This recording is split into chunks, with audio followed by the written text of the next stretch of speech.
Dumdum airport मस्जिद को लेकर मामला एक बार फिर से गर्मा गया है। इस पर सिद्दीकुल्लाह चौधरी ने मुसलमानों से शांति बनाए रखने की अपील जारी की है। उन्होंने कहा कि कब कोई भी सड़कों पर ना उतरे।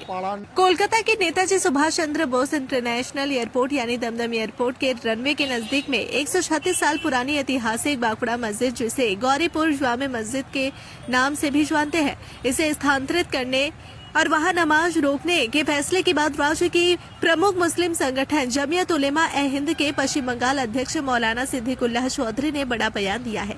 उन्होंने मुसलमानों से इस मामले पर शांति बनाए रखने की अपील करते हुए कहा कि इस मुद्दे पर किसी को भी सड़कों पर उतरकर कानून व्यवस्था को हाथ में लेने या विरोध प्रदर्शन करने की जरूरत नहीं है। गौरतलब है कि सुरक्षा कारणों और रनवे के विस्तार में आ रही बाधाओं को देखते हुए एयरपोर्ट अथॉरिटी द्वारा शनिवार से मस्जिद में प्रवेश के लिए दिए जाने वाले पास को रद्द कर दिया गया है और वहां नमाज पढ़ने पर भी रोक लगा दी गई है। इस संवेदनशील मुद्दे पर बोलते हुए सिद्दीकुल्लाह चौधरी ने स्पष्ट किया कि मामला बातचीत के जरिए सुलझाया जा सकता है और इस पर कोई भी राजनीति या कोई भी विरोध प्रदर्शन वगैरह नहीं होना चाहिए। मौलाना सिद्दीकुल्लाह चौधरी ने कहा कि मस्जिद कमेटी और देश के शीर्ष मुस्लिम संगठन राष्ट्रीय हित और एयरपोर्ट सिक्योरिटी को ध्यान में रखते हुए अधिकारियों के साथ लगातार बातचीत कर रहे हैं। उन्होंने सख्त लहजे में कहा कि लोग भावनाओं में बहकर सड़कों पर ना उतरे और न ही किसी प्रकार के उग्र प्रदर्शन का हिस्सा बने। मामले का शांतिपूर्ण और सौहार्दपूर्ण समाधान निकालने की कोशिशें जारी है।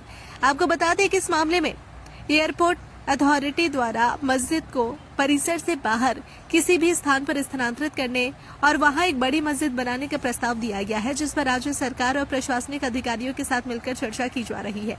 गौरतलब है कि 136 साल पुराने इस ऐतिहासिक मस्जिद को हटाने को लेकर प्रशासन और मुस्लिम संगठनों के बीच लंबे समय से बातचीत चल रही थी, लेकिन अब हवाई अड्डे की सुरक्षा लेवल 3 और उड़ानों की सुरक्षा को प्राथमिकता देते हुए यह कदम उठाया गया है।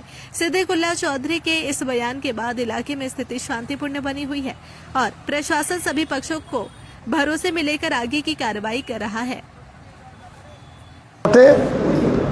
দমদম এয়ারপোর্টের মধ্যে একটি মসজিদ ছিল আছে, বাঁকড়া তার পাড়ার নাম। 1962 সালে ওই পাড়াটা ন্যাশনাল হাইওয়ের পশ্চিম দিকে এয়ারপোর্ট অথরিটি স্থানান্তরিত করে। আমি ওই পাড়ায় বাস করছি প্রায় 40 বছর। আমাকে ওই কমিটির সভাপতি করেছেন। আজকে সকালে খবর পেলাম সম্ভবত 8 নম্বর গেট দিয়ে নামাজিরা মসজিদে যান। ফজরের নামাজে যেতে দেওয়া হয়নি, জোহরের নামাজে যেতে দেওয়া হয়নি, আসরের সময় তারা যাবেন। ওখান থেকে হাজী মনসুর সাহেব এবং মোহাম্মদ জমিল মুন্সি আর আবুল কালাম আরও পাড়ার লোকেরা ফোন করেছিলেন যারা কমিটির মেম্বার। আমাদেরকে বিনা নোটিশে এয়ারপোর্ট অথরিটি গেটটি বন্ধ করেছে। 130 বছর মসজিদে নামাজ হচ্ছে, এটা অন্যায়, এটা বল প্রয়োগ হয়েছে।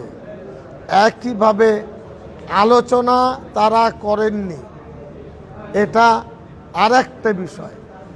আমরা ভারতের নাগরিক, এয়ারপোর্টের সুবিধা অসুবিধা আমরা জানি। মুসলমান নিজের হাতে মসজিদ তুলে দিতে পারে না।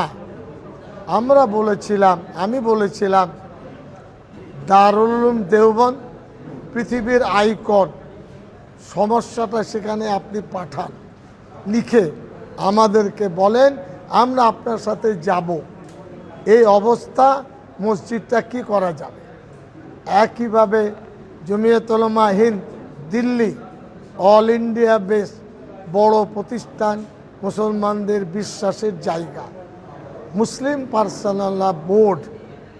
আমরা বলেছিলাম 1.5 মাস 2 মাস আগেও এয়ারপোর্ট অথরিটিকে আপনার বলেছিলাম চিঠি দেন, তারা সে উত্তর দেয়নি।